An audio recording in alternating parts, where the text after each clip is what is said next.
Bismillahirrahmanirrahim. Assalamualaikum warahmatullahi wabarakatuh. Suara saya cukup jelas, Teh Nazwa dan teman-teman? Cukup jelas, Bapak. Baik, terima kasih. Baik, yang saya hormati Bapak Dudi Gunawan selaku Ketua PKM PKH UPI tahun 2024. Yang saya hormati Ibu Eka Restu yang alhamdulillah sudah memfasilitasi kami untuk bisa sharing. Yang saya banggakan juga para peserta pelatihan NIMBIT pada hari ini yang Masya Allah dari tadi pagi sampai sore hari ini Insya Allah tetap stay tune ya untuk mengikuti. Walaupun memang tantangannya di jam 2 ke atas itu Masya Allah ya mulai agak berat sebetulnya ya. Karena sudah penuh perutnya, kemudian kemarin mungkin sudah bakar-bakar sate mungkin ya sampai malam juga gitu ya. Jadi kemudian hari ini kalau agak ngantuk-ngantuk ya wajar ya. Baik, Ibu sekalian, insya Allah pada kesempatan siang hari menuju sore hari ini, saya akan menjelaskan terkait bagaimana Ibu sekalian bisa mengimplementasikan NIMID di sekolah yang mudah-mudahan nanti ini bisa membantu Ibu sekalian dalam memberikan yang terbaik bagi seluruh peserta didik. Karena inklusif ini tidak hanya bicara tentang PDBK, melainkan bicara tentang semua peserta didik. Oke. Baik, Bapak sekalian, kalau kita lihat judulnya, ini kan needs identification methodology for English design. Jadi ini adalah sebuah metodologi untuk mengidentifikasi kebutuhan yang kemudian datanya itu kita bisa jadikan untuk Ibu Bapak sekalian sebagai dasar dalam membuat desain inklusif dalam pembelajaran gitu ya. Nah, sebelumnya saya mau diskusi dulu sedikit Ibu Bapak sekalian. Oke. Ibu sekalian, kalau Ibu Bapak sekalian melihat gambar berikut ya, di sini ada seorang bapak-bapak yang kemudian dia menggunakan kursi roda dan dihadapkan kepada sebuah tangga dan ada tulisannya, semua orang silahkan lewat tangga ini gitu ya. Berarti kan kalau anggaplah ini acara nikahan gitu ya, bapak ini gagal untuk naik ke lantai 2. Nah, pertanyaan adalah, saya ingin nanya ke bapak sekalian, apa yang menyebabkan bapak ini susah naik ke lantai 2? Saya mau tunjuk saja ke Ibu Ella Herawati. Bu Ella, halo Bu Ella. Oke. Bu Ella kalau lihat tangga seperti ini, lihat bapak-bapak yang menggunakan kursi roda, dihadapkan kepada tangga, dia harus naik ke lantai 2, pasti dia kan gagal ya, betul nggak? Ke lantai kedua ya. Menurut Bu Ella, kira-kira kenapa sih bapak ini nggak bisa naik ke lantai 2? Tidak bisa menaiki tangga, melangkahkan Oke, kaki. satu, karena ini terlihat? Terlihat. Maaf, merah ya. Katanya ini karena bapaknya tidak bisa jalan ya. Ya. Oh, tidak bisa naik tangga. Oke. Terima kasih Bu Ella. Ya. Ke Ibu Natalina. Halo Bu Natalina. Halo. Ya, Pak. Oke, silakan Bu Natalina. Menurut pendapat Bu Natalina seperti apa? Kenapa Bapak ini nggak bisa naik lantai 2?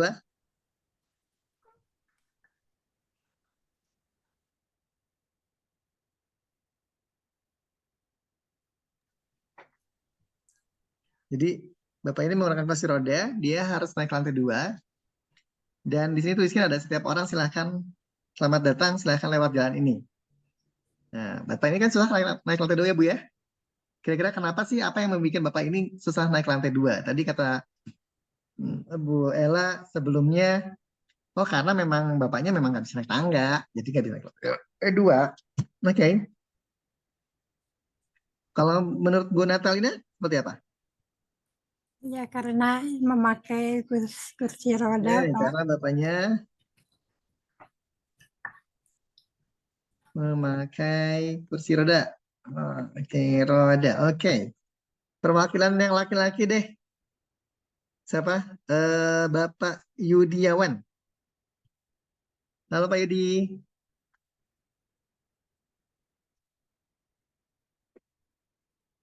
Karena ini jam-jam kritis, jadi saya pengen panggil satu-satu saja. Karena ini jam-jam kritis ya. Oke, Pak Yudi. Halo Pak Yudi.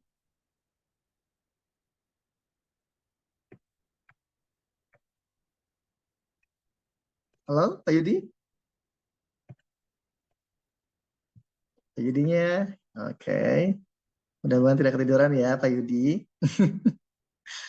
Boleh deh, ini bapak-bapaknya pada kemana nih? Oke, saya panggil yang paling bawah, bisa ya? Ibu Reni, Bu Reni Nur, silakan. Halo Bu Reni.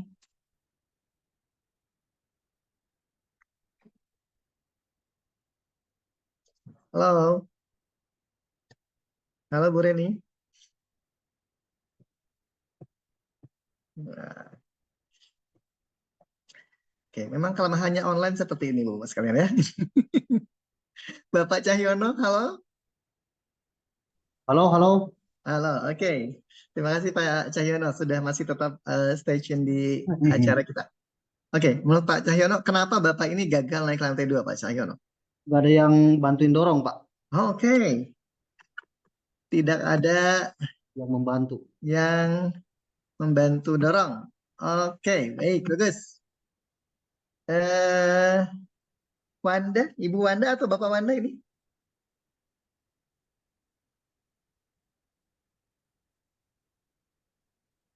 Ibu Wanda mungkin ya.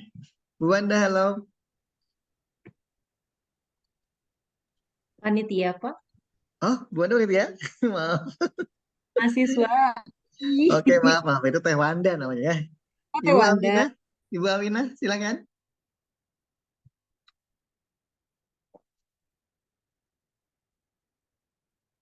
Halo Bu Aminah. Halo Bu Bangun. Aminah. Ayo Bu Dede. Ibu Dede, ini Ibu Dede berarti ibu yang selalu muda ya. Ya. Sampai besar pun dipanggilnya Dede terus ya. Ibu Dede silakan, Ibu Aminah. Atau saya butuh 2 orang lagi aja. Ibu Mary deh yang udah on cam terus nih Bu Mary.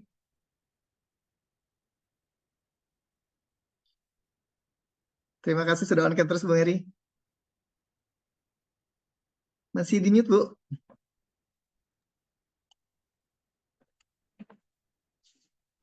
Ya, oke. Tidak ada yang membantu, Pak. Oh, sama ya, nggak ada yang bantu. Oke.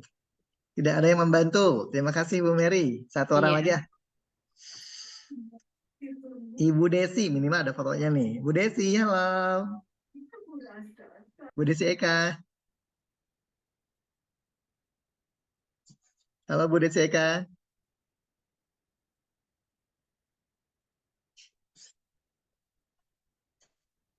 Halo Bu Desi Eka. Oh, Bu Rini deh udah on cam. Bu Rini. Menurut Bu Ya, Rini seperti apa nih Bu Rini? karena jalanannya berbentuk tangga. Oke, karena jalannya karena jalannya berbentuk tangga. Oke. Atau Seandainya yang datar mungkin bisa menanjak ya juga. kalau dibikin datar dia bisa lewat dengan mudah ya Bu. Oke. Kita coba tanya nih pimpinannya Bu Eka. Menurut Bu Eka gimana Bu Eka? Tadi tanya juga. Baik, Pak, itu menurut saya untuk jalan tersebut tidak sesuai untuk penyandang apa orang yang memakai kursi Belakang kursi roda. roda. Jadi Oke. yang itu yang adaptif untuk penyandang disabilitas adalah bidang miring begitu ya. Oke. Menurut pendapat saya nih Pak. Ya, terima kasih. Udah cukup. Terima kasih. Memang pimpinan selalu terdepan ya Bu ya. Ketua suku memang selalu terdepan ya. Oke. Bisa berpikir juga karena memang nggak disediakan lift, betul nggak? Kalau ada lift nampaknya akan mudah nampaknya Bapak ini naik ke atas, betul nggak? Nah, Ibu sekalian, dalam konteks melihat ini, berarti kita bisa melihat gini, gagalnya Bapak ini ke lantai 2, ya, hapus dulu ya.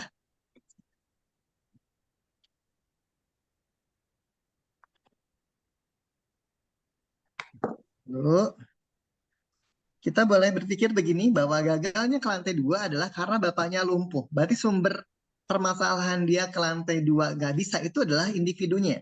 Jadi penyebab gagalnya adalah individunya. Karena dia lumpuh, jadi nggak bisa naik lantai 2. Atau kita bisa berpikir yang lain, dia gagal lantai 2 karena lingkungannya tidak menyediakan fasilitas yang membuat dia mudah ke lantai 2. Oke, Ya, jalan. bisa gitu ya. Nah, kalau ibu bapak sekalian berpikir bahwa sumber masalahnya berada pada individu bapaknya, maka ibu bapak sekalian sedang pakai medical model of disability. Ya, paradigmanya paradigma medis, gitu ya. Nah, kalau kita berpikir yang kedua bahwa gagalnya bapak ini naik lantai 2 itu dikarenakan bahwa lingkungannya yang tidak bisa mengakomodasi, maka kita sedang berpikir social model of disability. Ya. Jadi sebetulnya dalam konteks sosial model, kalau disabilitas itu adalah individu yang berada pada lingkungan yang salah yang nggak bisa mengakomodasi ibu bapak sekalian. Jadi bukan salah anaknya. Jadi soalnya kalau kita bisa mengakomodasi, dia nggak punya hambatan lagi, betul nggak?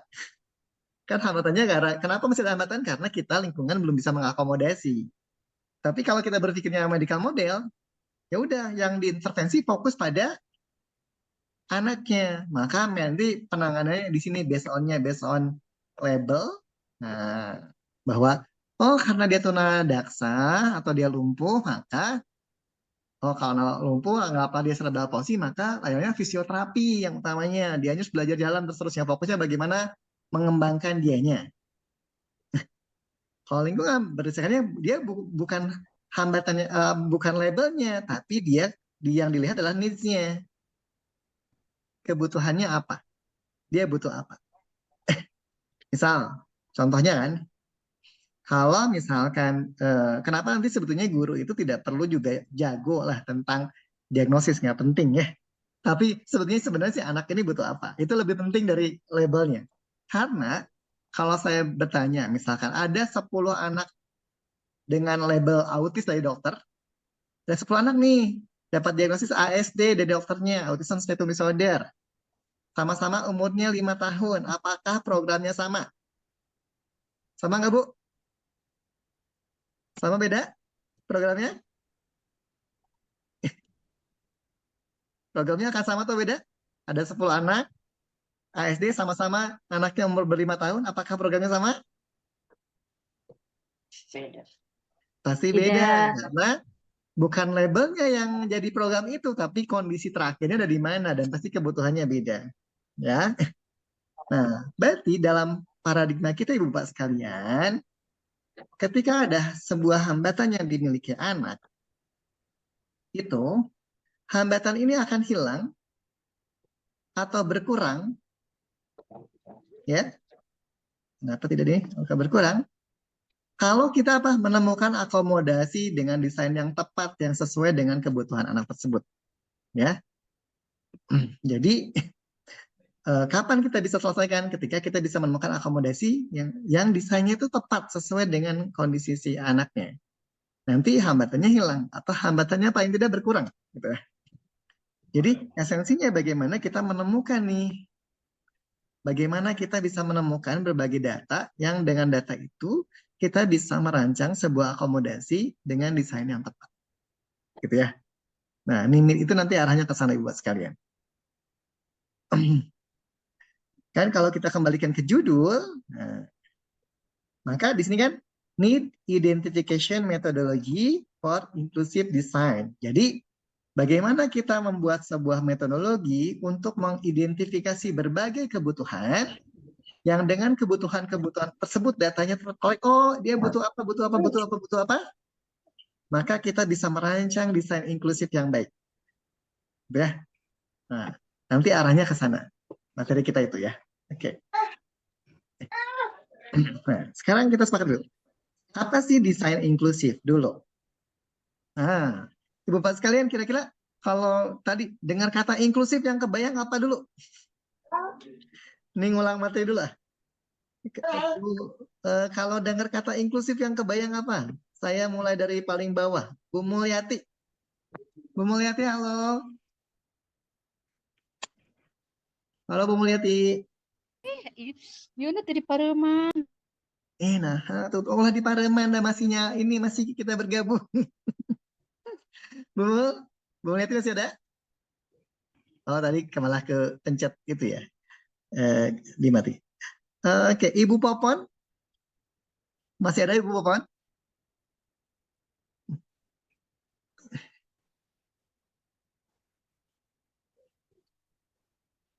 Halo Ibu Popon. Oke. Menghilang dari data saya ke Ibu Elis. Ibu Elis Imat. Halo Bu Elis.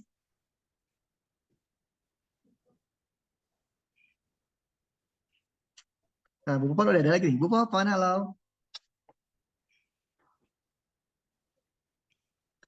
Halo Bu Popon. Maju lagi ke Bu Ani. Halo Bu Ani. Halo Bu Ani. Bu Ani belum ada juga. Bu Reni, halo Bu Reni. Ini kenapa sebaiknya kalau online itu on cam? Karena kita udah tahu kalau off cam kita nggak tahu lagi ngapain. Oke, Ibu Reni, halo. Bu Reni belum menjawab. Oke, kita lanjut. Ibu Aminah. Ya, Pak. Oke, Bu Aminah. Kan tadi ya, Sini Meet itu, oke. Kita adalah sebuah metodologi untuk mengidentifikasi kebutuhan. Nanti dengan data kebutuhan tersebut, kita bisa merancang desain inklusif. Nah, sebelum bicara desain inklusif, saya pengen tahu, ketika Ibu Aminah dengar kata inklusif, apa yang kebayang?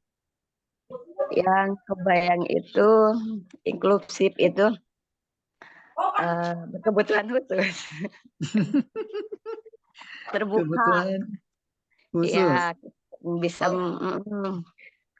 terbuka. Oke, terbuka bagus, ini nyambung. Terbuka. Apa lagi yang terkait inklusif? Apa yang kebayang kayak inklusif? Ayo. Membantu orang. Oke, membantu orang. Iya. Bagus. Yang lain, silakan. Siapa yang kebayang kata inklusif? Apa yang terbayang katanya? Saman di mana? Saman di satu hari Jumat. Pak Cahyo, silakan. Pak Cahyo udah angkat tangan, saya senang. Inklusif itu kalau pemahaman saya melibatkan orang lain gitu Pak. Nah, melibatkan orang lain. Jadi kalau Bapak Jadi lawan lagi dari eksklusif nyuci, saya pahamin. kalau Bapak lagi nyuci sendiri terus butuh bantuan Ibu itu sudah inklusif ya? Inklusif artinya melibatkan banyak orang. Oh, melibatkan Tanpa banyak ada yang orang. tertinggal gitu. Oke, bagus. Oke, tidak ada satu Berarti kalau olangan enggak, Pak? Oh iya, Kalau sendiri itu orang kan eksklusif. eksklusif, Bu. Oke, intinya Iya. melibatkan sendiri ya. semua orang tanpa ada yang tertinggal ya. Oke. Tanpa Ya. ada yang tertinggal. Oke. Inklusif itu ya lawan kata dari eksklusif ya. Eksklusif. Ya, kalau Ibu ini gara-gara pakai kacamata, terus nggak boleh. Ya. Ya udah belajarnya sama teman-teman yang pakai kacamata aja deh. Nah itu eksklusif itu. Nah gitu ya.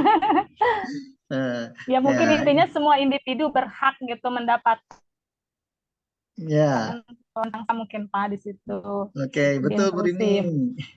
Jadi tadi sebetulnya melibatkan semua, nah, kan inklusif itu melibatkan semua. Kemudian Iya. tadi tidak ada satupun yang tertinggal. Berarti kalau desain inklusif adalah desain yang gimana? Desain yang Tertinggal. bisa melibatkan semua. Dengan desain itu nggak ada seseorang yang gagal melakukan, gagal terlibat di situ ya. Akomodir Pak ya. Ya, Tanpa terakomodasi. diskriminasi juga mungkin Pak. Iya, betul, Tanpa terakomodasi. diskriminasi juga. Ya, betul Bu Rini. Nah, jadi kita akan merancang bagaimana merancang itu gitu. Nah, nanti kita butuh data apa saja. Nah, sebenarnya di inklusif itu kan filosofi Ibu Bapak sekalian ya. Saya sedikit bahwa Iya. inklusif itu filosofi. Kalau dulu dosen saya Pak Didi Tarsidi, beliau dokter pertama tunanetra kalau tidak salah ya. Pak Didi ya? Pak Didi itu ya.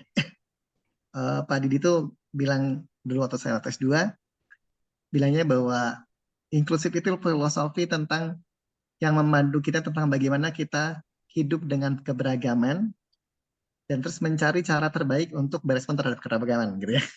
Jadi terus bagaimana hidup beragam ini bisa sejalan gitu ya, dan terus kita mencari cara terbaik untuk beragam. Jadi filosofi. Inggris itu filosofi. Filosofi itu tentang bagaimana kita hidup dengan keberagaman.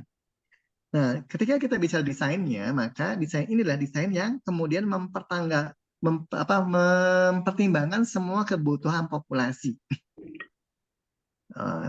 Jadi kalau ibu di rumah suka masak, Ibu? Sekarang. Masak ya? Oh. Kalau yang suka masak, misalkan ya. Kalau dia suka masak, oh anak yang pertama sukanya A, yang sukanya B, sukanya ya si pertama juga sukanya C.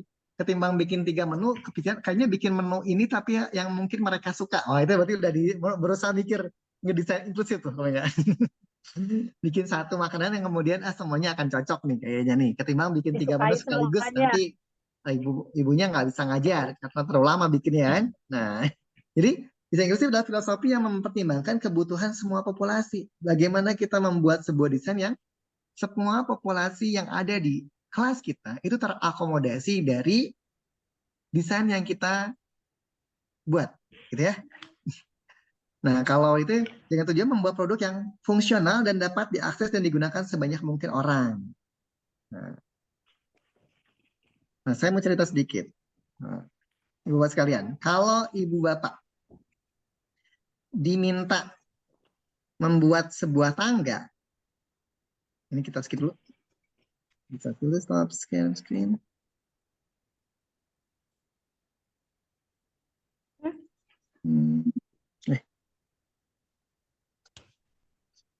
Sebentar. Sorry Bapak sekalian, saya share dulu.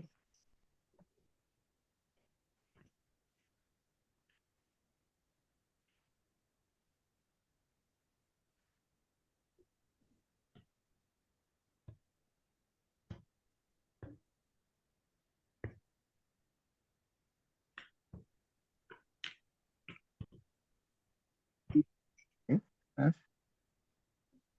Bisa lagi. Nah, oke. Berikutnya adalah bagaimana kita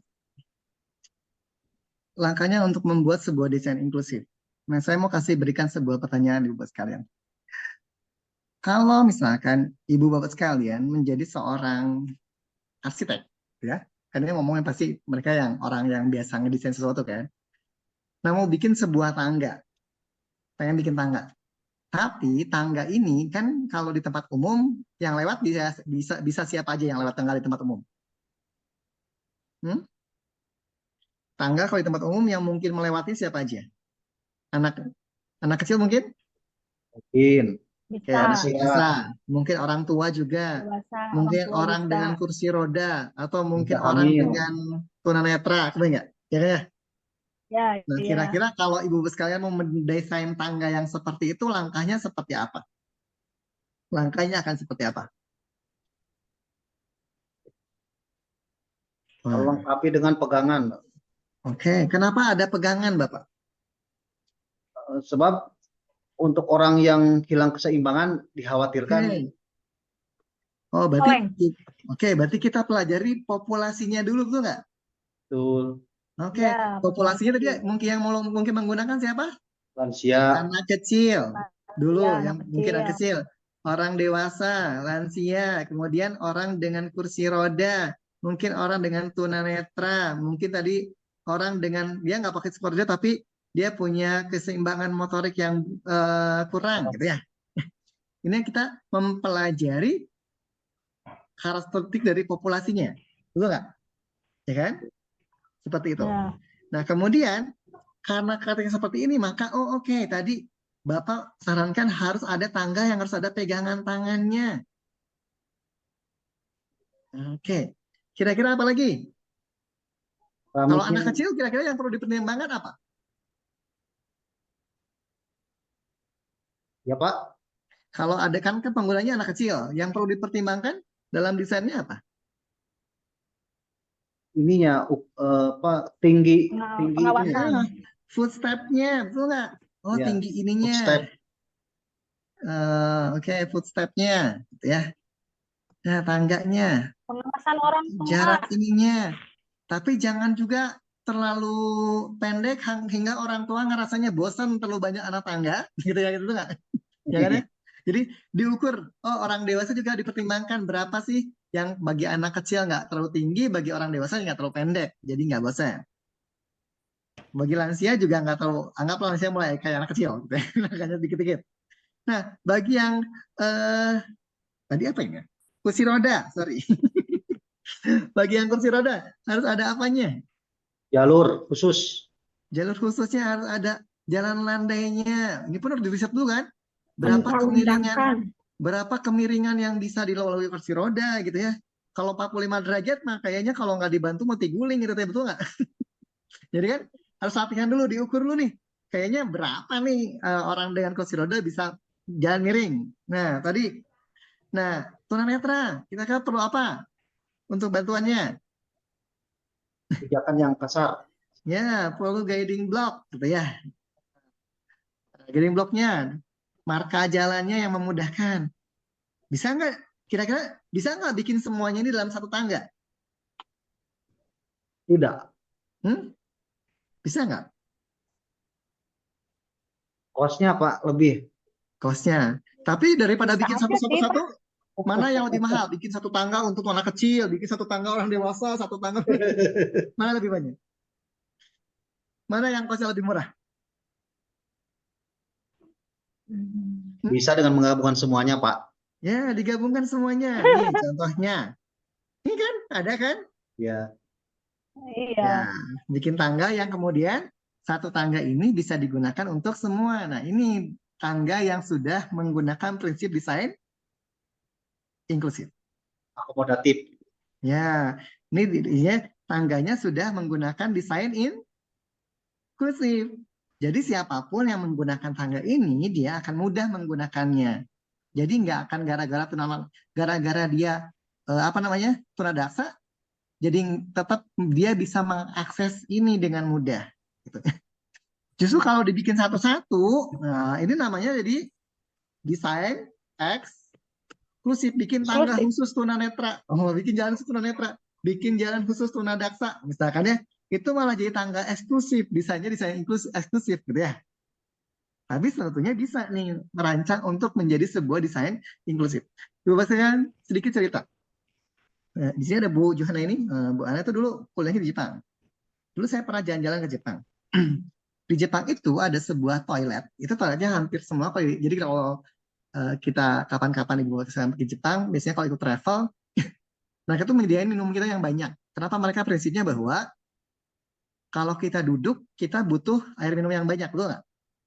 Kalau aktivitas jalan, makanya sediain tuh air minum yang banyak. Kompensasinya mereka setiap 2 jam sekali pasti mampir di rest area.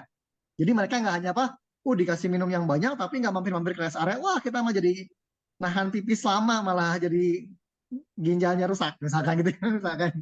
Ya. Nanti kemudian di toiletnya, Ibu sekalian, toiletnya hampir semua pakai tunanetra. Pakai pakai braille untuk mengetahui bahwa oke, dia nggak akan ketukar. Memang kalau nggak ada tulisan braille-nya bermasalah nggak, Bu? Bahaya nggak sih kalau ada toilet nggak ada tulisan braille-nya? Itu bisa meninggal, Bu. Coba Ibu ya, lagi di kamar mandi, Ibu tiba-tiba ada laki-laki masuk, Ibunya bisa ngapain? Teriak kan? Wah, ada yang ngintip, nanti digebukin. Padahal dia tunanetra misalkan, karena nggak baca apa? Tanda braille di pintunya, itu bisa bahaya. Itu nggak nulis tanda braille itu bisa berdampak pada kematian seseorang ya. Karena diteriakin gitu ya. Ya. Terus kemudian masuk, kemudian toiletnya itu ada penghangatnya. Karena kan ada musim dingin di Jepang. Dan nenek-nenek biasanya kalau kedinginan dikit kan kerasa banget ya, Bu ya. Tuh dingin injak lantai aja, kadang nenek-nenek kan udah pengennya pakai sendal terus, apalagi toilet. Jadi toilet ada penghangatnya. Terus kemudian flashnya ada yang pakai indikator aja, pakai lampu sensor. Kalau kita lambaikan tangan nggak flash. Itu untuk kalau kita nggak punya orang yang individu nggak punya tangan, dia nggak flash. Berarti itu namanya WC inklusif. Ya, Ibu Bapak pernah dengar soka inklusif kan? Tapi WC inklusif mungkin baru dengar dari saya. Ada WC inklusif ya, toilet inklusif. Ya, jadi toilet yang siapapun mudah menggunakannya gitu, dengan desain yang sama itu akan mudah menggunakannya. Nah, Berarti kita punya PR buat sekalian. Nah, bagaimana kita membuat desain inklusif di sekolah? Nah, kira-kira Ibu Bapak sekalian, desain di sekolah yang dibutuhin untuk agar dia jadi desain inklusif, kira-kira apa saja yang dibutuhkan? Coba. Buku yang memuat tulisan braille. Wah, bagus. Berarti, perangkat pembelajarannya. Ya. Gitu, perlu tuh. Apalagi? Alat bantu dengar. Alat bantu Media, dengar. media Oke. pembelajaran. Ya, media pembelajaran itu nanti asisted teknologinya, gitu lah. Atau apa teknologi bantunya. Terus apa lagi? Ini tadi apa media pembelajarannya? Ya. Apa lagi? Jalur masuk kelas itu biasanya ada nimbul tinggi. Betul. Apa lingkungan belajarnya, aksesibilitas menuju kelasnya. Nah, berarti kita ketika awalnya desain inklusif ini berpikirkan awalnya ceritanya kalau yang dari Nimil itu kan awalnya Ibu buat sekalian digunakan untuk desain inklusif di dapur sebetulnya karena lansia dengan disabilitas atau hambatan intelektual makin lama kemampuan berpikir dia kan pasti kan kalau kita aja sama ya grafik kita kan seperti grafik distribusi normal ya naik dulu ke atas terus turun lagi kayak gitu kan nggak ada tuh naik terus kan maka anggaplah kalau manusia itu puncak tertingginya 40 tahun gitu ya saya udah 43 tuh udah menurun tuh Bu Prinanda saya udah menurun tuh gitu ya. Nah, nanti kan makin lama makin turun, apalagi misalkan anaknya penyandang disabilitas, intelektual, atau hambatan fisik motorik, sehingga nanti misalkan ada degeneratif sel, makin lemah, dan seterusnya, makin turun, maka kalau nggak difasilitasi dengan baik, mereka gagal melakukan aktivitas sehari-hari. Salah satunya adalah aktivitas memasak yang penting gitu ya. Nah, awalnya desain ini digunakan untuk itu, bagaimana para disabilitas ini lansia ini tetap bisa beraktivitas memasak dengan nanti mereka merancang dapur yang inklusif, peralatan yang mudah diakses, bagaimana interaksi antar orang di sana gitu ya. Nah, bagaimana nih UPI gitu ya, kita PKH UPI bagaimana nih mencoba nih kerangka berpikir yang sama, logika bersama-sama yang diterapkan di dapur itu, kemudian dibawa pada konteks pembelajaran. Maka yang awalnya desain inklusifnya desain dapur, nah berarti kita mungkin mikir nih desain lingkungan kita udah inklusif belum gitu ya ruangan kelasnya udah mulai inklusif nggak mudah diakses dengan mudah nggak metodenya media pembelajarannya bahkan mungkin dari evaluasinya ya yang kemudian mempertimbangkan kebutuhan dan kemampuan semua peserta didik ya agar semuanya bisa diakses tanpa terkecuali oleh siapapun. Nah ini tujuan kita. Nah bagaimana berarti kita nanti PR-nya adalah bagaimana kita mengumpulkan sebanyak-banyaknya data sehingga ibu bapak ini data-data sehingga ibu bapak kemudian bisa mencoba untuk mengimplementasikan mendesain lingkungan, kelas, metode, media pembelajaran dan seterusnya agar mengakomodasi semua siswa. Oke.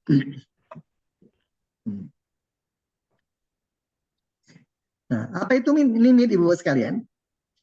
Limit itu berarti kan karena M-nya metodologi, maka ini adalah sebuah metodologi identifikasi. Jadi ini nanti kita akan bagaimana kita menggunakan metode identifikasi untuk mengidentifikasi kebutuhan populasi. Berarti bagaimana ada sebuah instrumen yang kita dengan instrumen itu kita dapat menemukan oke, kita butuh apa saja untuk mengakomodasi dia agar dia bisa terlibat dalam seluruh pembelajaran yang kita buat.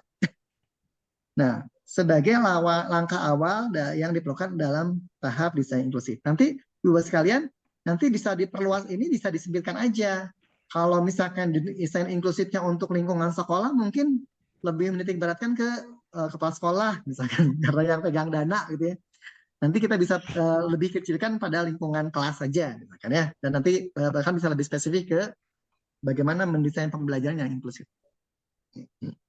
Next. Nah, bagaimana Ibu Bapak prosesnya? Berarti kita balik dulu, kayaknya ketukar. Nah, kita balikan dulu. Oke. Di kerangka limit ini, Ibu Bapak sekalian, di jurnalnya ada 3 hal yang di-capture untuk kita ketahui datanya, sehingga dari data-data itu kita bisa tahu kebutuhannya. Satu apa? Berikutnya adalah bagaimana target populasinya. Karakteristik dari target populasi. Kalau dulu ini misalkan ada lansia A, lansia B, lansia D. Di kelas kita berarti ini ngomongin tentang kalau di sekolah berarti ini populasi di kelas. Ya. Ini apakah bisa ganti warna sih? Ini kok warnanya merah? Oh, ternyata bisa diganti. Oh, bisa. Apakah bisa diganti? Hapus. Kenapa tidak bisa dihapus? Oke. Ya.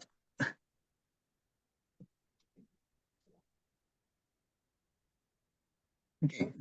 Jadi, Bapak sekalian, kita perlu data tentang bagaimana karakteristik populasi yang Ibu Bapak miliki di sekolah, gitu ya. Bagaimana karakteristiknya? Kalau yang di limitnya, ini yang nanti pengguna dapurnya siapa aja, anak dengan orang dewasa dengan disabilitas apa saja, gitu ya.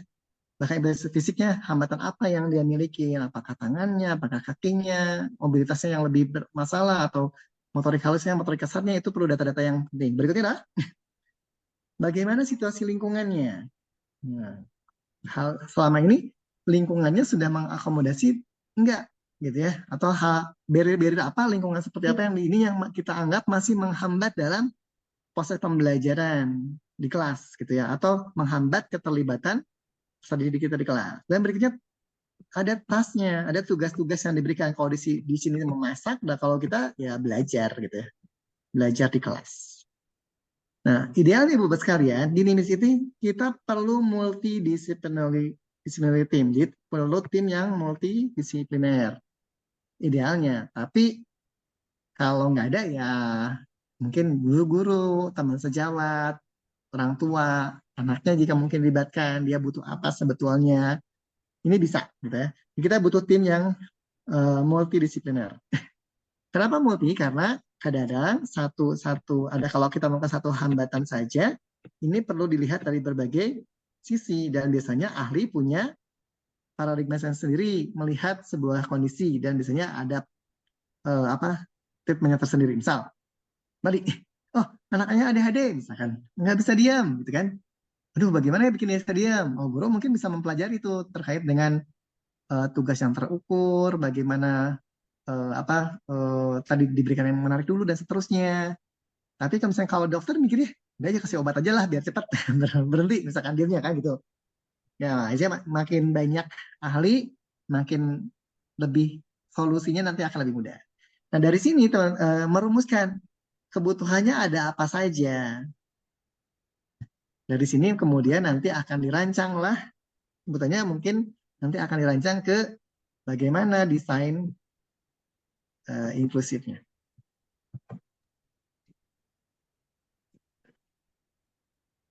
Sebentar, kenapa jadi berhenti? Tidak bisa di... Sebentar, Bapak sekalian, izin.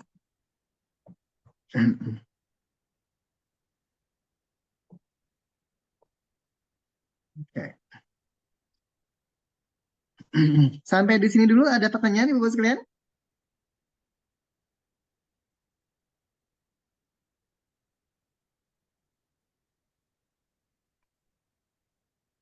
Oke. Jadi, Bapak sekalian, nah, prosesnya sebetulnya nanti ada merancang dulu, analisis dulu. Identifikasi kebutuhan, ya. Nanti ada proses analisis. Nah, jadi ada 3 data, Ibu, secara garis besar, Ibu sekalian, ada 3 data yang kita butuhkan. Pertama, data tentang populasi siswa kita, data tentang lingkungan sekolah atau lingkungan belajarnya, bisa kelas, seterusnya, dan juga bagian apa pembelajaran. Pembelajaran di sini sebenarnya konteksnya tugas yang diberikan, bisa mata pelajaran apa spesifik, boleh. Jadi, ada populasi siswanya, dia di populasi kita ada berapa anak yang mungkin punya hambatan intelektual, mungkin ada satu anak yang punya hambatan motorika, ada satu anak yang punya hambatan pendengaran. Kemudian selama ini yang menghambat dari faktor lingkungan apa saja, kemudian dalam konteks pembelajaran bahasa Indonesia misalkan spesifik, dia punya problem apa saja di situ, sehingga nanti butuh apa saja. Kemudian nanti dari situ nanti akan menjadi bahan desain untuk merancang desain inklusifnya dan implementasi ke pembelajaran. Nanti yang akan banyak dibahas di di pertemuan luring mungkin akan rancangan yang Ibu buat dan bagaimana implementasinya gitu ya. Nanti yang akan dibahas sampai saya tugasnya yang sampai sini saja gitu ya.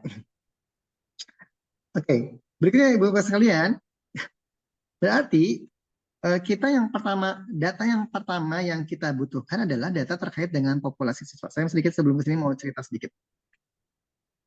Saya mau nambah slide. Oke.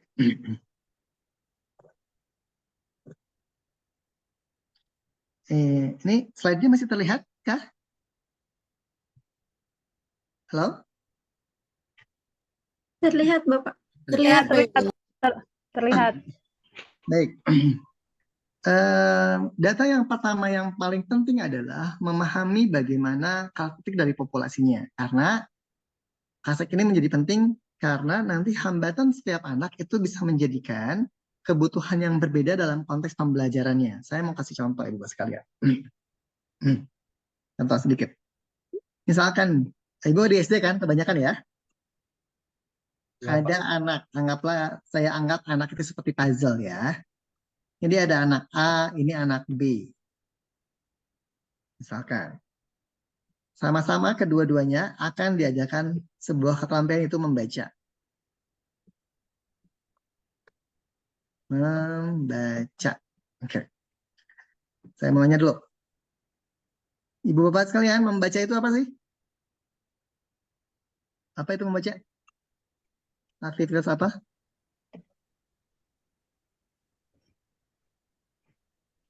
Baca. Siapa yang ngajak kelas 1? Bu Indra? Bu Indah, sorry. Bu Indah pernah ngajar membaca, Bu? Mengajar membaca ya pernah, cuman sekarang, ngajar kelas 2 apa kelas 1 belum pernah. Oke, kalau ditanya apa sih membaca, Bu? Apa sih membaca? Aktivitas ngapain? Aktivitas literasi, memahami. Oke, literasi memahami. Oke, memahami. Memahami apa, Bu? Memahami tulisan. Huruf. Oke, tulisan. Jadi intinya membaca itu apa? Tulisan. Dua ya, memahami Memahami tulisan, memahami sesuatu apa yang terkandung dalam Tulisan. tulisan. Jadi Tulisan. yang namanya reading, sebenarnya reading itu adalah aktivitas, Bu, decoding dan linguistic comprehension. Decoding dan pemahaman bahasa. Ya, decoding itu ada, saya kasih tahu. Apa sih pemahaman bahasa? Contoh, kalau ibu bapak sekalian dengar kata, saya nulis apa nih? Saya bilang apa? Sebentar, saya jangan tulis tuh. Saya bilang bola. Apa yang terbayang di kepala ibu bapak sekalian? Bulat. Bulat. Bisa dimainkan anak-anak. Itu pemahaman bahasa. Nah, ketika ada tulisan B-O-L-A, kita baca apa? Bola. Nah, bola. Ketika mulut kita bilang bola, dan di kepala kita terbayang bendanya, ini namanya reading. Oke? Nah, gitu ya. Berarti membaca itu membutuhkan dua keterampilan utama, yaitu tadi decoding dan language comprehension, pemahaman bahasa. Decoding dan language comprehension. Oke. Berarti kan kalau misalkan ibu bapak saya tanya, kalau ibu bapak mengajarkan membaca, biasanya medianya pakai apa? Buku. Kartu baca. Atau kartu kata atau buku baca. Ternyata Bu anaknya tunanetra. Bisa nggak? Enggak. Enggak kan? Jadi setelah ibu memahami ini, pahami juga siapa yang akan kita ajar itu. Ya kan ya? Nah, misalkan decoding itu kan kalau ini B-O-L-A kita bilang apa? Bola. Kalau B-O-L-I kita bilang? Boli. Boli. Apa yang kebayang di kepala kita? Kita dengar kata boli? India. Bollywood. Kalau boli aja nggak ada yang kebayang kan?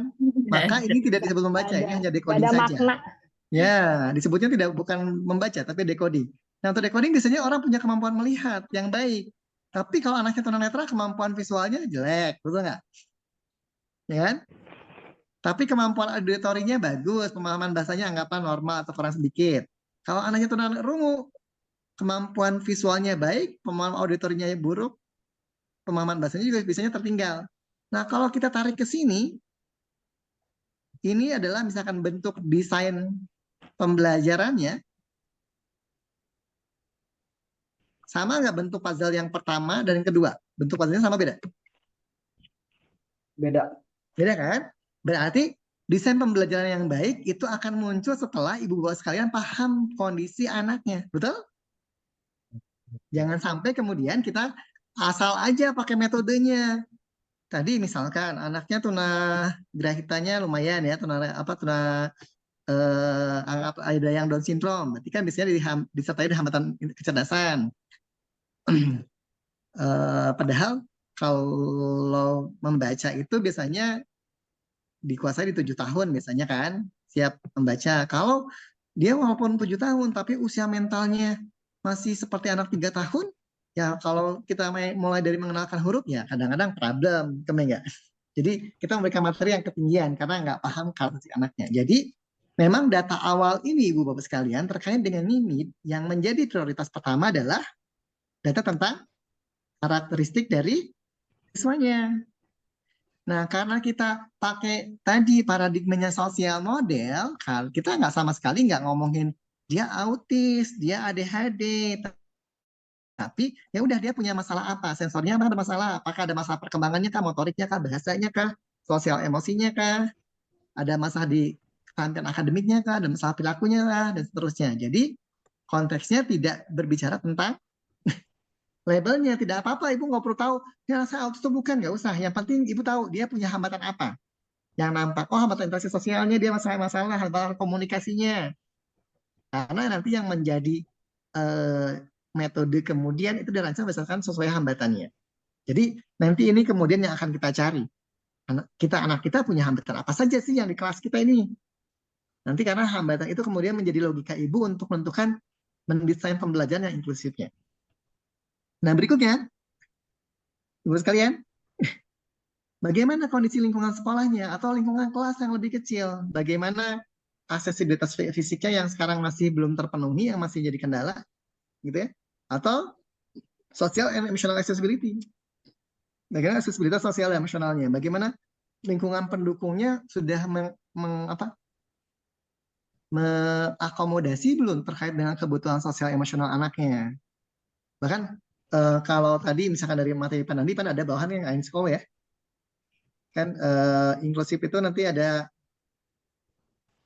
3 poin terkait dengan indeks inklusif, terkait dengan inklusif policy, kebijakannya, inklusif praktis, sama inklusif culture-nya. Nah, di antara ketiga ini sebetulnya yang pelik itu inklusif culture, Bu. Jadi walaupun judulnya sekolah inklusif, bagus dan seterusnya, tapi bulinya masih kuat, nggak inklusif. Berarti nggak, teman-temannya belum belajar hidup dengan perbedaan kan? Betul nggak?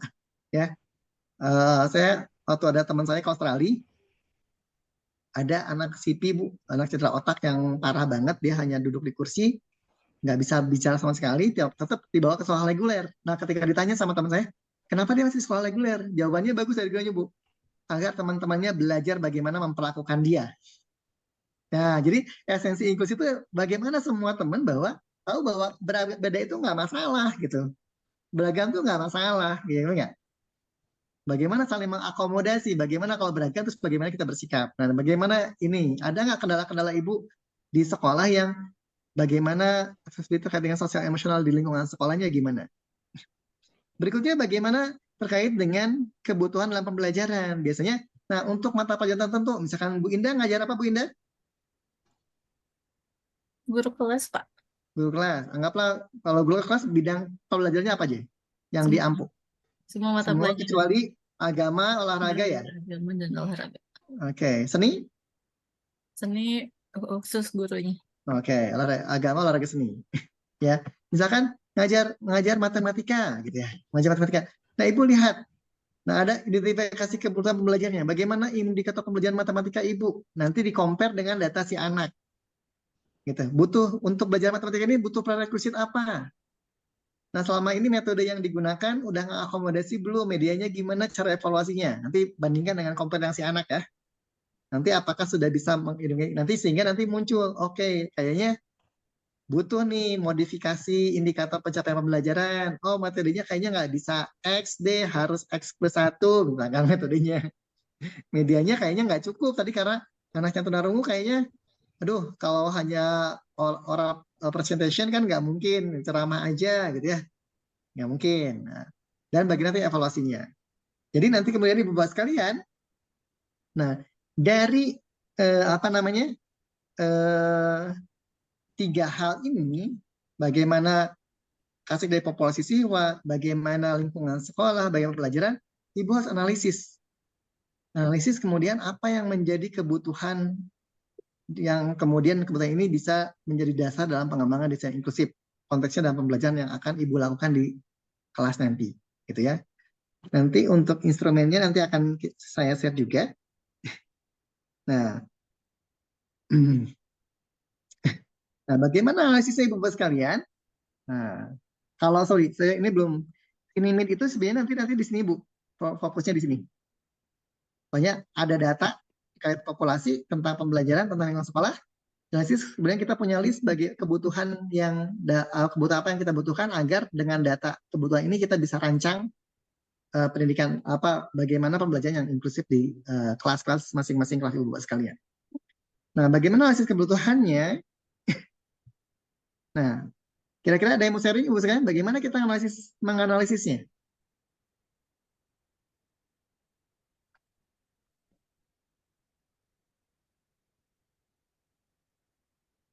Ini sorry. Saya pause.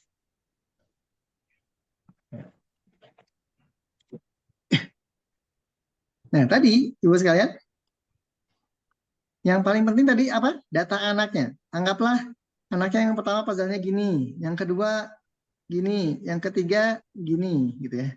Nah, kondisinya beda-beda. Kebutuhan anak A, anak B, anak C beda. Berarti Ibu harus analisis mana yang menjadi kebutuhan satu orang anak per setiap satu anak ini.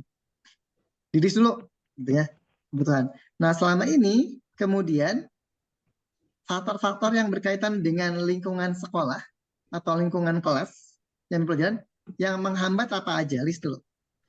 List dulu, di list. Gitu.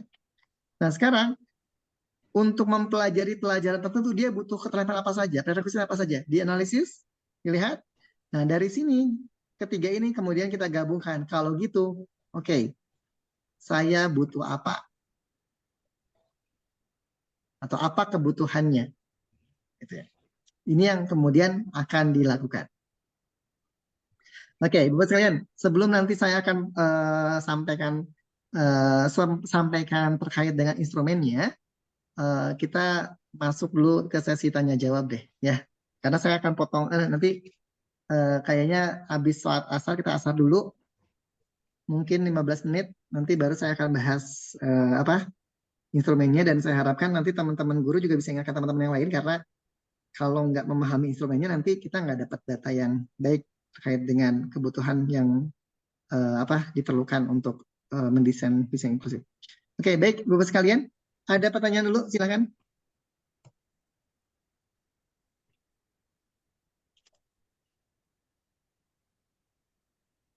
Kalau nggak ada pertanyaan, nanti saya akan tanya. Ayo, mau ada pertanyaan atau mau ditanya, silakan.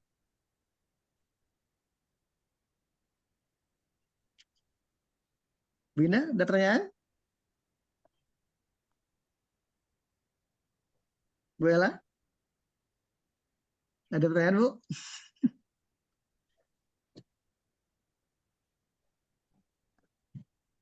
Bu Eka mungkin? Aman? Oke. Kalau nggak ada pertanyaan, saya akan berbalik bertanya. Oke.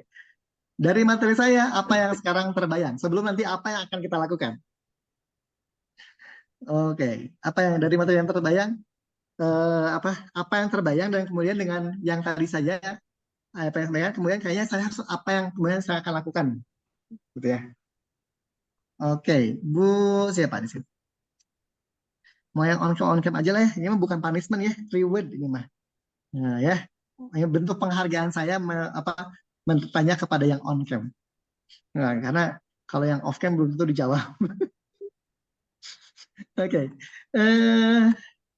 Ibu Indah, setelah dijelaskan tadi, apa yang kebayang sama Bu Indah, terus kebayang, kayaknya saya harus gini deh. Apa yang akan Ibu lakukan? Terima kasih Bapak atas kesempatannya. Menyimak materi ya dari tadi yang Bapak sampaikan mengenai metode inklusif ini tentang ini ya NIMIT ini sangat sangat diperlukan Pak di sekolah dasar umum tentunya karena ini berbagi cerita aja ya Pak. Waktu dulu waktu masih honor, saya bukan saya sih ya, kelas lain ada anak dengan berkebutuhan khusus, tapi saya lebih lebih apa ya, lebih condong ke bukan berkebutuhan khusus ya, memiliki kelebihan khusus mereka Oke. itu, karena apa ya, dari segi fisik mungkin mereka berbeda dengan kita, tapi mereka memiliki banyak kelebihan. Hanya saja waktu itu karena mungkin keterbatasan sekolah juga anak itu hanya sampai dengan kelas 2. Padahal anak tersebut itu dari segi akademik Pak sangat pintar gitu ya. Bisa mengikuti dari kelas 1 sampai kelas 2 itu dia sangat bisa mengikuti pembelajaran walaupun pembelajaran umum gitu Pak. Maksudnya tidak apa ya belum menggunakan metode inklusif gitu. Tapi anak tersebut bisa apa ya bisa mengikuti pembelajaran hanya saja karena mungkin apa guru juga ya agak kerepotan karena jumlah murid di SD kami itu sangat banyak gitu. Ya. Dalam satu kelas itu bisa sampai 40 orang, 40 anak. Jadi agak kerepotan. Akhirnya anak tersebut pindah ke SLB yang ada di di Pelabuhan Ratu. Ya jaraknya emang agak dekat gitu ya. Tapi memang beda kecamatan. Nah, dari pengalaman tersebut saya rasa program ini sangat baik untuk diimplementasikan untuk apabila nanti ada anak yang berkebutuhan khusus tersebut datang ke sekolah kami gitu. Jadi saya ingin ingin memberikan usulan gitu ya kepada kepala sekolah, ibu di sekolah ini kalau ada fasilitas untuk anak-anak yang berkebutuhan khusus ini sangat sangat sangat sangat baik gitu untuk diimplementasikan. Mungkin seperti itu Pak. Terima kasih. Baik, terima kasih. Bu Rini, saya sedikit menanggapi ya Bu. Ini dan fenomen sebenarnya gini. Berarti sebetulnya ketika anak waktu dia kelas 1 kelas 2 tertangani sebetulnya itu sudah desainnya mungkin sudah mulai desain inklusif, betul nggak? Sebetulnya. Walaupun nggak ada label inklusifnya. Dan saya juga sebenarnya inklusif itu nggak jangan dilabelin karena dilabelin nanti tidak eksklusif Bu. Iya, betul. Ya, misalkan Ibu nerima anak berkhusus nih, Ibu nerima siapapun murid yang Ibu terima dengan kondisi apapun. Terus kemudian sekolah yang lain enggak. Nah, sekolah yang enggak ini ketika dapat anak yang beragam, mereka nggak tanganin, bilangnya udah ke sekolahnya itu aja Bu Indah aja, dia mah inklusif. Nah, berarti sekolahnya udah eksklusif tuh. Jadi segala jadi sama juga.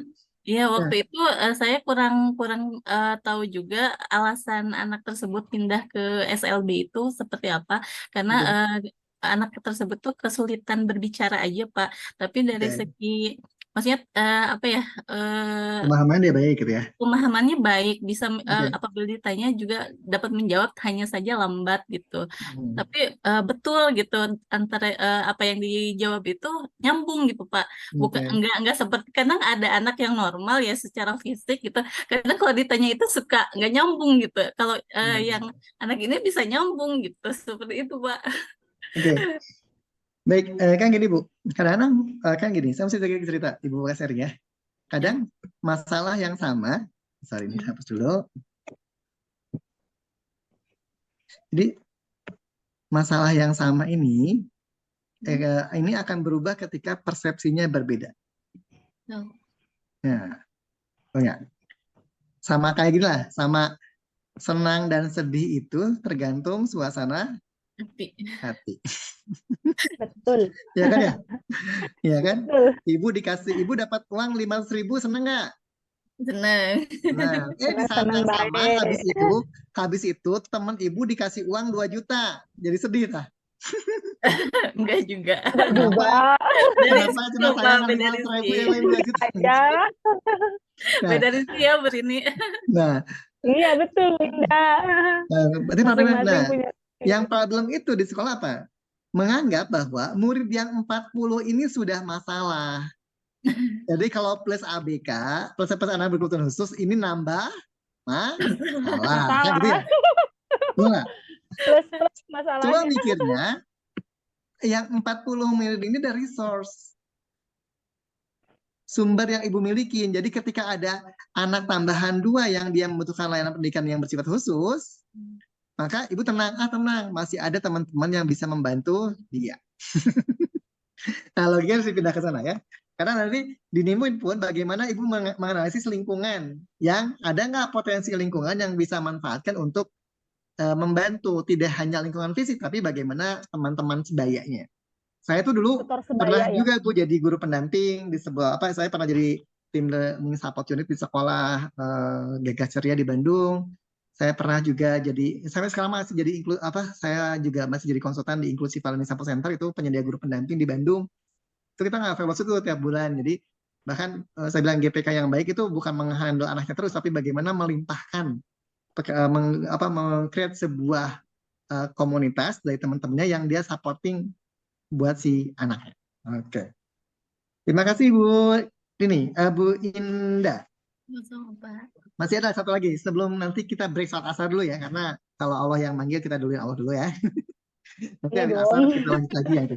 Bu Rini, apa yang didapat? Apa yang dipikir setelah tadi materi yang saya sampaikan, apa yang didapat di pikiran di kepala, dan kemudian apa Bu Rini mau ngapain nih kayaknya dengan itu? Silakan Bu Rini. Oh iya, terima kasih Bapak atas kesempatannya. Ya, ini mungkin sharing juga ya Pak ya, Ya, karena boleh. memiliki pengalaman, kebetulan masih hangat-hangatnya di tahun pelajaran ini ya Pak ya. Seperti yang sudah saya kemukakan tadi pas bagian pemateri pertama itu ya Pak ya.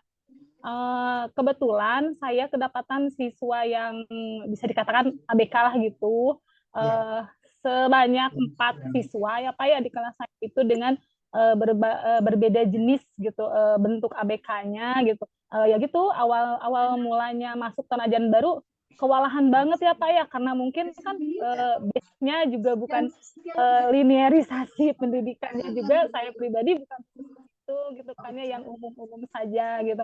Ya pasti menguras energi, pikiran, dan pokoknya plus-plus lah Pak itu mah ya. Itu kesabaran yang ekstra, terlebih kan lebih dari 1 gitu kan yang ABK-nya. Nah, ya alhamdulillah ketika dijalani dengan berbagai metode yang istilahnya sekemampuan ya Pak ya gitu kan, karena mengingat fasilitas di sekolahnya juga kayak semacam media pembelajarannya terbatas, fasilitas di sekolah juga terbatas khusus untuk anak ABK gitu ya. Nah, sebisanya itu alhamdulillah gitu ya, di semester 2 pas sekarang mau kenaikan kelas, dilihat dari pas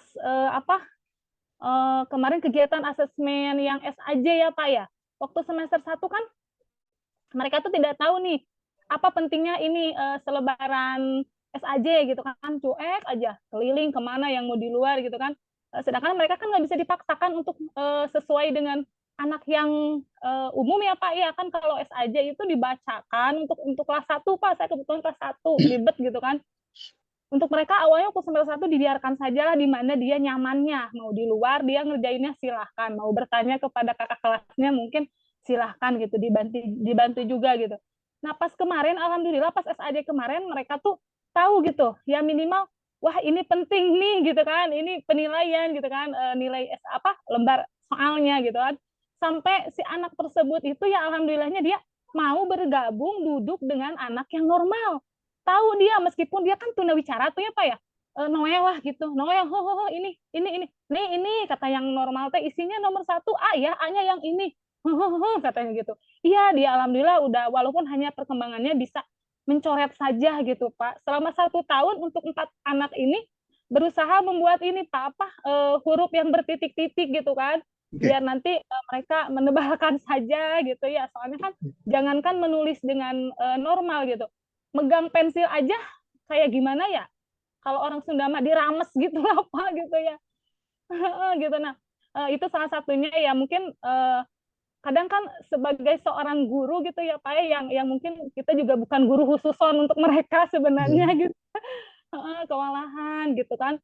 Nah, yang sempat saya tanyakan tadi ke pemateri yang pertama ya, mungkin belum menemukan jawabannya terkait pertanyaan yang kedua, bagaimana nih Pak mengatasi pribadi guru itu sendiri gitu Pak, ketika dihadapkan dengan segala problem-problem mengenai anak ABK gitu kan, mana lebih dari satu gitu kan. Ya secara manusia gitu kan, manusiawi ya Pak ya, kadang ada rasa stres, bahkan saya sering menangis gitu ketika rasa itu tidak kedal gitu ya Pak, sendirian menangis gitu kan, cuman hanya sekedar mengekspresikan kekesalan saya aja gitu. Nah, bagaimana caranya berdamai dengan diri sendiri, mengatasi perasaan yang semberawut atau gimana gitu Pak, karena ini pengalaman mungkin ya Pak ya, mohon maaf jadi curhat ujung-ujungnya.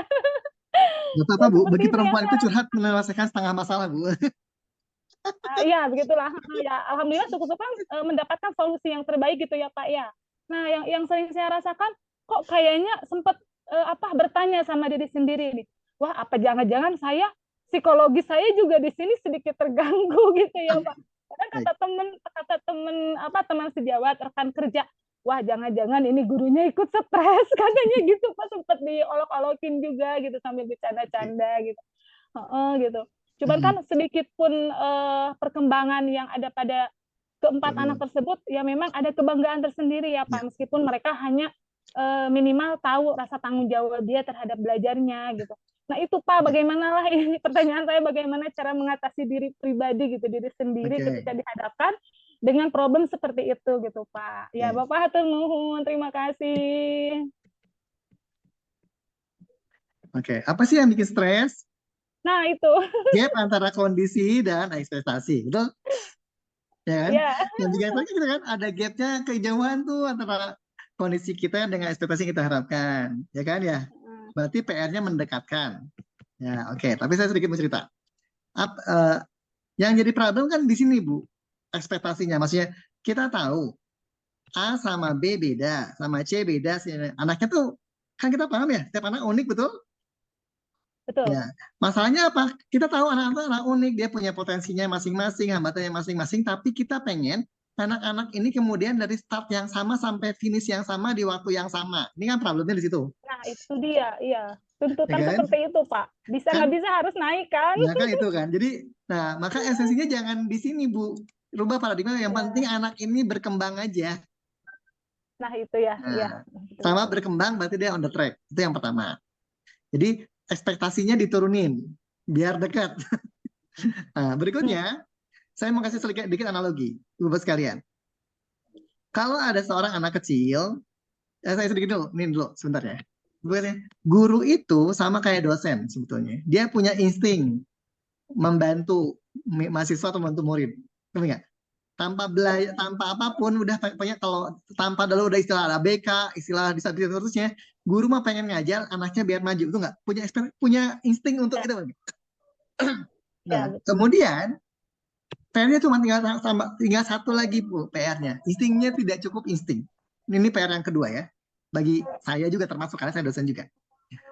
Saya suka punya analogi nih Bapak sekalian. Kalau ada seorang anak kecil, dia punya ikan, ya, dia punya ikan, dan saking sayangnya terhadap ikan ini, kemudian yang dilakukan adalah menangkap ikan ini, dibawa keluar, diajak mobil-mobilan gitu ya, disimpan di mobil-mobilan, di sini ikannya, diajak nonton TV gitu ya, diusap-usap, dicium, apa yang terjadi Bu? Mati ikannya. Kenapa mati padahal disayangi? Ya, karena perlakuan mungkin Pak. Berarti kesimpulannya sayang Perlakuan itu terhadap perlu apa? ikan. Sayang itu perlu apa? Perlu cara. Iya, perlu cara lah, metode. Nah, sayang itu perlu ilmu. Nah, Suaranya nggak kedengaran Pak Yoga. halo. Suaranya Jadi nggak kedengaran. sayang itu perlu ilmu. Kalau nggak sayangnya nggak pakai ilmu nanti mati. Nggak berkembang anaknya. Jadi, nah setelah ibu nanti Iya. punya rasa sayang, punya responsibility, punya tanggung jawab yang besar pada anak-anak, dan itu instingnya seorang guru, kemudian tinggal menambahi ilmu, insya Allah nanti kondisinya membaik. Amin. Gitu. Udah. Oke, baik Ibu sekalian, karena sudah sholat asar, saya izin sholat asar dulu. Nanti kita masuk mungkin 15 menit dari sekarang ya. Nanti saya akan bacakan Insya instrumennya. Allah. Ya, jangan ini Insya karena Allah ini yang ibu-ibu. penting. Ya, saya kembalikan dulu ke Pak Bu Tenazwa untuk ditutup sebentar, nanti kemudian masuk sesi lagi setelah 15 menit. Silakan Tenazwa. Ya baik, terima kasih banyak Pak Yoga atas penyampaian materinya. Mungkin untuk sekarang kita istirahat salat asar terlebih dahulu selama 15 menit. Diharapkan ibu-ibu dan bapak-bapak nanti langsung masuk lagi setelah salat asar ke ruang Zoom. Terima kasih. Diingatkan Ibu sekalian ya, yang teman-temannya lain diingatkan.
Baik, Assalamualaikum warahmatullahi wabarakatuh.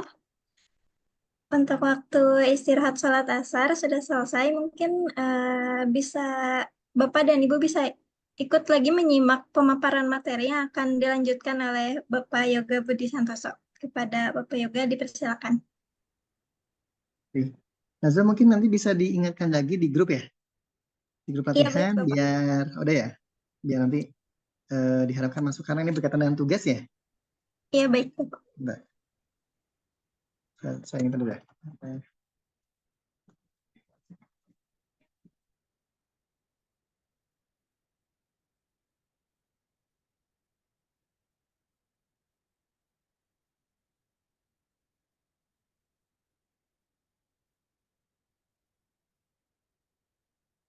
Oke. Baik. Ya, bismillahirrahmanirrahim. Assalamualaikum warahmatullahi wabarakatuh. Bapak sekalian, mari kita lanjutkan ke kegiatan kita. Ini berkaitan dengan format isian instrumen yang nanti Bapak Ibu bisa isi agar nanti bisa kemudian bisa menjadi bahan Ibu Pascal untuk mendesain pembelajaran inklusif tersebut ya. Oke. Saya akan share screen dulu.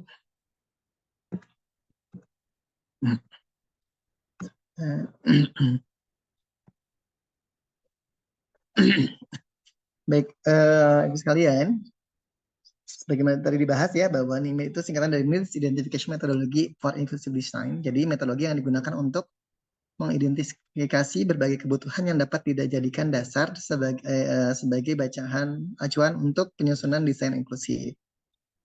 Nah, desain inklusif itu berkaitan dengan desain yang mempertimbangkan kebutuhan, kemampuan seluruh populasi. Nah, nanti ada 3 ini ya yang kita akan cari. Nah, langkahnya apa Ibu sekalian? Yang pertama bentuklah tim dulu. Kalau eh, bentuk tim dengan perspektif yang beragam, termasuk guru, orang tua, wali, dan siswa jika memungkinkan. Jadi ada timnya nanti. Tapi pada tugas ini nanti ibu bapak mungkin cukup ibu bapak dulu sekalian. Tapi idealnya kan ada tim tadi ya. Juga menentukan ruang lingkup. Nah, tentukan dengan jelas konteks pembelajarannya. Jadi ibu bapak sekalian nanti ibu bisa sesuaikan. Nanti NIMIT ini kemudian yang ibu akan ambil contoh adalah untuk pembelajaran pelajaran apa dulu, misalkan bahasa Indonesia dulu kah, matematika dulu kah, gitu ya. Tentu saja dari materi yang ibu bapak ampu, kemudian mengumpulkan informasi. Langkah ketiganya kita akan menggunakan instrumen ini untuk langkah pengumpulan informasi, kemudian analisis data dan mengembangkan desain pembelajaran yang inklusif. Ini tahapannya. Ini contohnya, ini instrumen pertama ibu bapak guru yang Ibu bisa mengisi identitasnya, misalkan di sini Ibu Rini, Bu Rini ngajar guru kelas, Bu. Ya, guru kelas Nah, misalkan 1. Ibu ngajar kelas berapa, Bu? Kelas 1. Kelas 1, Ya. guru kelas, bisa. Ya, Apa guru kelas. Ibu mau identifikasinya mulai besok? Misalkan tanggal besok tanggal 19, 20 ya. Tanggal 20 bulan Juni tahun 2024. Nah, karena ibu bapak sekalian tadi ya, bahwa kerangka NIMIT ini kita bangun dari kerangka berpikir sosial model, maka kita tidak berbicara tentang diagnosis anak. Kita hanya melihat apakah anak pada aspek mana dia mengalami hambatan. Nah, targetnya ada nggak? Misalkan ini contoh ya, Bu Rini di sekolah ada yang anaknya punya hambatan motorik kasar nggak, Bu? Oh, ada, Pak. Ada. Ada berapa murid, Bu, yang punya hambatan Ya. motorik kasar? Itu 1. Ada Itu 1 yang orang. secara emosional juga suka meluap-luap, Oke, suka nanti berarti kan ngamuk-ngamuk juga. ini 1 anak yang hambatan seni. Motorik kasarnya terganggu, motorik Ya. halusnya juga biasanya terganggu ya. Kalau motorik kasar terganggu biasanya menulis juga Pasti. berdampak. Ya kan ya? Ya, ngeguluyut. Ya masih 1 anak yang sama gitu. Nanti bisa kasih keterangan Ya. siapa namanya. Apakah ada anak juga yang punya gangguan komunikasi, Bu? Ada gangguan Di luar komunikasi, ada. ada berapa anak? Bicaranya kayak bicara gitu, Pak. Kurang Ya. ini nggak bisa bicara. Ada berapa anak, Bu? 1. 1 juga. Ya. Nanti tinggal gitu aja. Ada nggak anak yang punya hambatan kognitif? Misalkan dia punya masalah di atensi, persepsi, memori, kemampuan mengingatnya rendah. Rata-rata yang keempat ABK itu kognitifnya juga Oke. bukan rendah Berarti lagi, misalkan, Pak. Kurang. Anggaplah yang motoriknya 1, tapi yang itunya 4, misalkan 4. Semuanya, Ya. Pak. Nanti kemandirian, berkaitan kemandiriannya, Bu, personal sosialnya? Sosialnya ya kurang juga pastinya, Ada juga. Pak, kan Nanti memang Ibu tinggal ya. checklist aja, ya. Nanti data ini berkaitan, ada nggak anak yang punya masalah perilaku, tidak bisa diam, perilaku menentang, atau ada perilaku terbatas dan berulang. Jadi ini kan sebenarnya ini ciri dari autis kan, tapi kita nggak nyebut autisnya. Tapi ada nggak anak yang Ya. perilaku berulang? Ada nggak ya kemampuan dalam aspek akademik, bacanya, tulisnya, hitung, atau spesifik pada mata pelajaran tertentu? Misal kalau di SD itu berarti kita jangan biologi kali ya, matematika, Ya, matematika. bahasa Indonesia misalnya.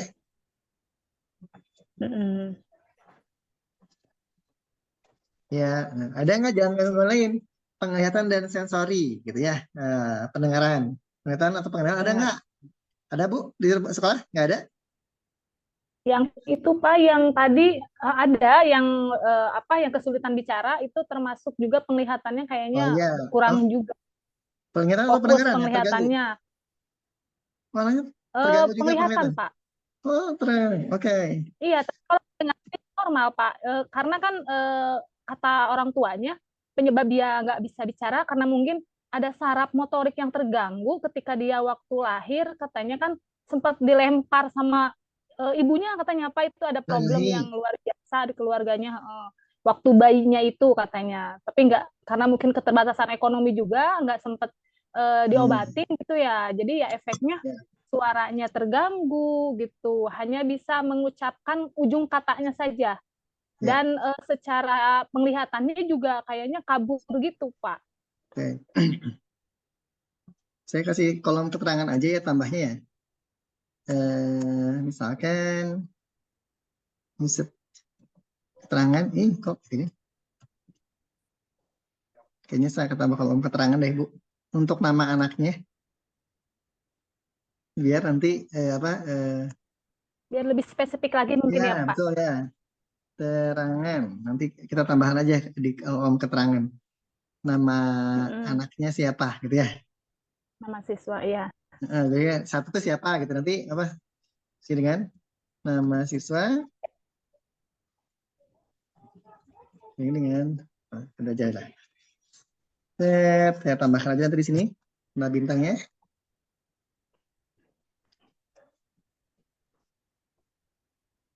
Nah.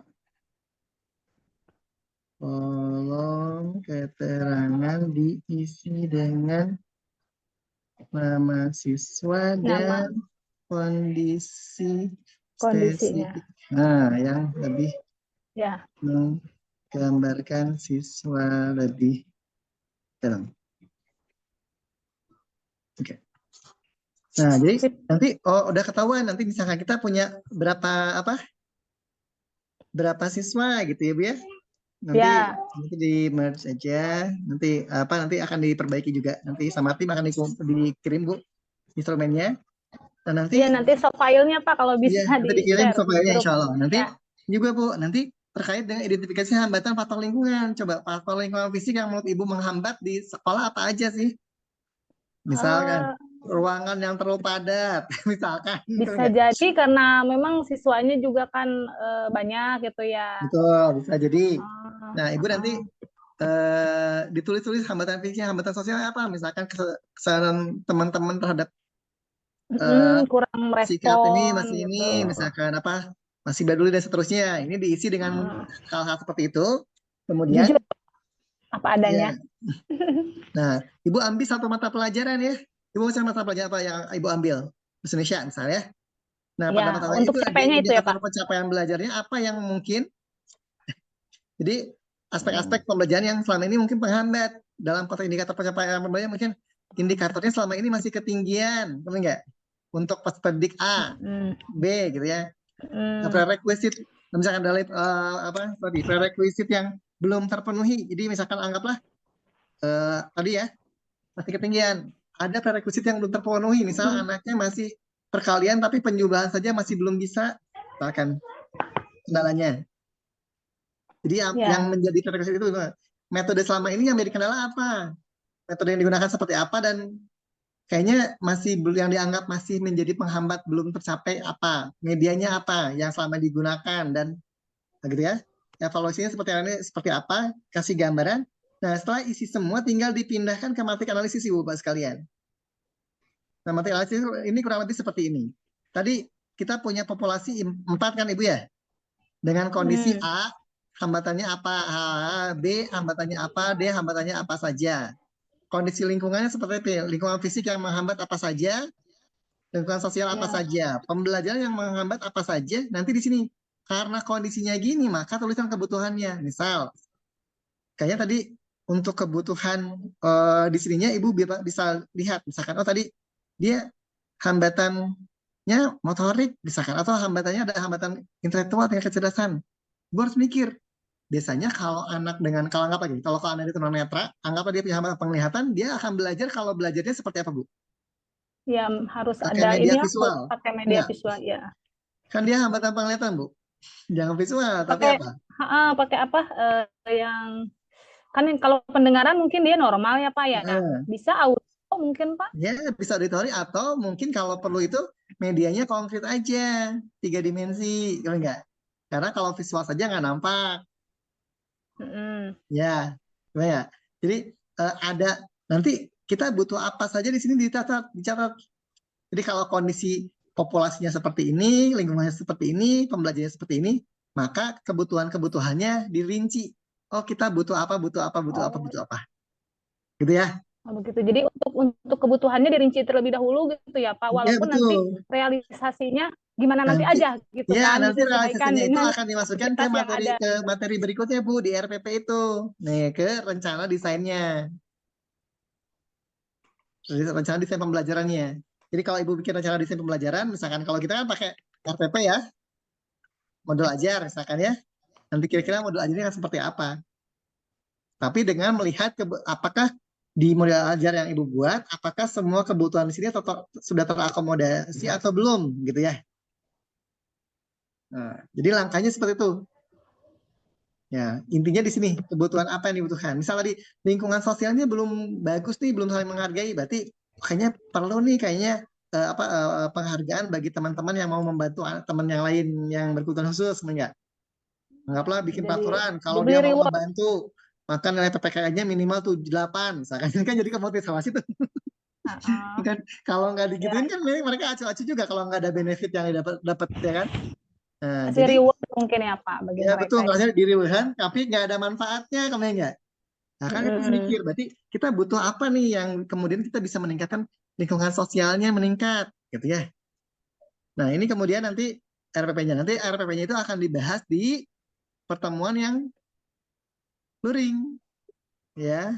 Apakah Nah desain itu. itu nanti akan dibahas sama Bu Prinanda dan Bu Dr. Juwana ini, apakah desain yang Ibu buat itu sudah cukup inklusif atau enggak? Nanti berdasarkan analisis kebutuhan ini di sini. Jadi kuncinya dasarnya nanti yang ini. Oke. Ya, disesuaikan dengan Oke, terbayang kebutuhan. Ibu Bapak sekalian? Ya, ada Pak, walaupun Ya, masih kan gimana ini gitu mah kan ongoing hal ya, yang belajar baru Pak. ya. Gak apa-apa kalau belajar itu kan salah Sama-sama dulu, belajar. raba-raba dulu. Nanti dan ini bukan Ya, berarti tugasnya mandiri. Ibu bisa diskusi sama teman-teman yang di kelas. Dan Ibu masih kalau ada pertanyaan juga bisa disampaikan di grup kita. Ya. Oke, baik Ibu sekalian, ada pertanyaan kah? termasuk bertanya ke Bapak juga mungkin bisa ya Pak ya? Boleh, boleh, boleh. Ya, asal dikasih add aja. Nah, ya.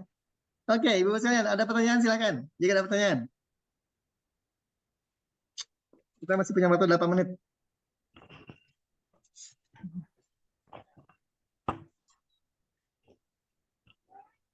Mungkin sudah pada lelah ya Pak ya, Ya, seharian. betul, betul, betul. Sudah pada lelah. Kayaknya mungkin lebih enak luring ya Pak ya. Betul, pasti Bu, enak luring Bu. Bisa Tapi kemudian kan, berinteraksi langsung. ya betul, enaknya seperti itu. Tapi karena pertemuannya banyak Bu, kalau itu rasanya agak susah kalau luring semua ya. Nah, pasti ya Pak. Betul. Oke, ada pertanyaan Ibu Bapak sekalian? Ya, cukup paham Pak. Alhamdulillah ya. Ya, saya serahkan aja ke moderator kembali atuh. Baik, terima kasih banyak kepada Bapak Yoga yang telah menyampaikan materinya dan juga pengarahan tugas mandiri. Itu di slide-nya boleh ditampilkan, Najwa? Slide yang mandiri, yang tugasnya, boleh. biar bisa di screenshot. Ya. Boleh. Mungkin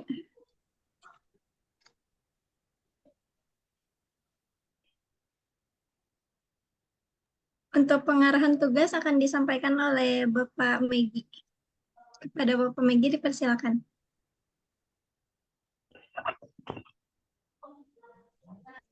Terima kasih.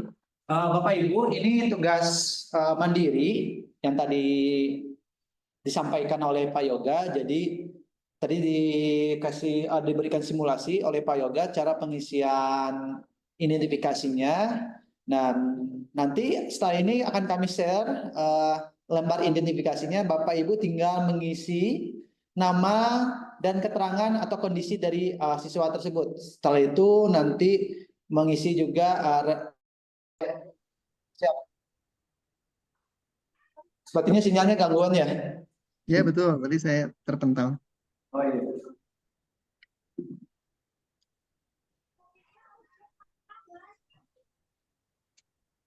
Oke. Ini Bapak Ibu tugasnya. Ya. Ya. Jadi di file tadi itu ada file identifikasi hambatan peserta didik. Nanti ada hambatan dari faktor lingkungan juga, ada juga hambatan proses pembelajaran. Ini diisi semua. Nanti dari hasil isian itu isi matrik analisisnya. untuk meramu kebutuhan apa sih dengan kondisi anak-anaknya seperti itu, lingkungan seperti itu, terus ada di pembelajaran seperti itu, maka kebutuhannya apa. Nah, kemudian nanti rancang desain inklusif dan pembelajaran, berarti kita akan menyusun RPP-nya. Kalau yang sudah pakai modul ajar bisa pakai modul ajar, yang belum juga pakai RPP yang biasa digunakan. Nah, nanti itu tugasnya kemudian akan diunggah di form ya Bu ya, yang di alamat ini nanti di-share juga di grup insya Allah. Baik Ibu sekalian, itu yang saya sampaikan. Silakan kalau ada masih perlu ditanyakan, kalau tidak saya cukupkan materinya. Terima kasih.